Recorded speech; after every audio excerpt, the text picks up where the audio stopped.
இந்த காதல் பொல்லாதது, ஒரு காவல் இல்லாதது.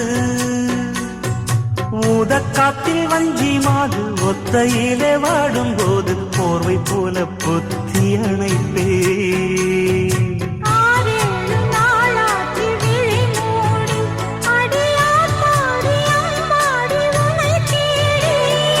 நீதானே மானே என் இளஞ்சோடி, உனை நீங்காது என்றும் என் உயிர் நாடி.